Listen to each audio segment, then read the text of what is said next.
पत्रकारिता संशोधन आणि व्यवस्थापन क्षेत्रातील अनुभवी चेहरे आता राजकीय संवादाच्या केंद्रस्थानी. कॉकरोच जनता पार्टीच्या नव्या प्रवक्त्यांची देशभरात चर्चा सुरू झाली आहे. कॉकरोच जनता पार्टीचे संस्थापक अभिजित दिपके यांनी प्रथमच अधिकृत 3 शिलेदारांची प्रवक्तेपदी नियुक्ती केली आहे.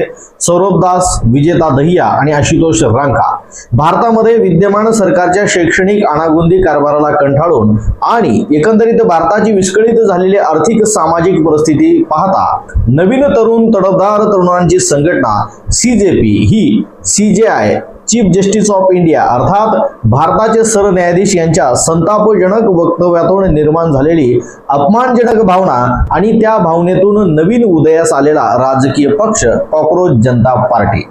जाणून घेऊयात या पक्षाचे 3 प्रवक्ते कोण कोण आहेत आणि त्यांची वैचारिक पायाभरणी शैक्षणिक सिद्धता काय आहे. सौरभ दास इन्व्हेस्टिगेटिव्ह पत्रकार म्हणून ओळख असलेले सौरभ दास यांची प्रमुख प्रवक्तेपदी नियुक्ती करण्यात आलेली आहे. जनहिताचे प्रश्न, सामाजिक विषय आणि सत्ताधाऱ्यांना जाब विचारणाऱ्या पत्रकारितेसाठी त्यांची ओळख आहे.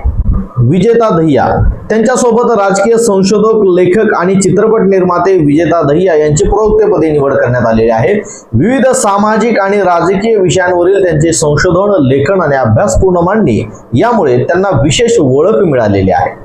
आशुतोष रांका IIT कानपूरचे माजी विद्यार्थी आणि जागतिक व्यवस्थापन सल्लागार कंपनी मॅकिंझीचे माजी सल्लागार आशुतोष रांका यांनाही प्रवक्तेपदाची जबाबदारी देण्यात आलेली आहे.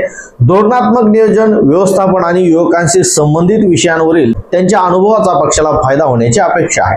सीजेपीच्या स्थापनेनंतर प्रथमच अभिजित दिपके भारतात येणार असून दिल्ली येथील जंतर मंतरवर आंदोलन करणार आहेत.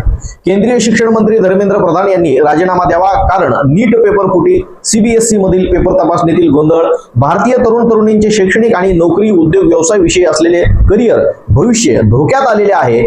या अनुषंगाने दिल्ली येथील जंतर मंतरवर 6 जून रोजी होणाऱ्या आंदोलनाच्या पार्श्वभूमीवर तिन्ही प्रवक्त्यांनी घेतलेली कालची पत्रकार परिषद आणि कॉकरोच जनता पार्टीचे राजकीय वैचारिक अधिष्ठान, भूमिका आणि वाटचाल भारतीय लोकांना पाहायला मिळणार आहे.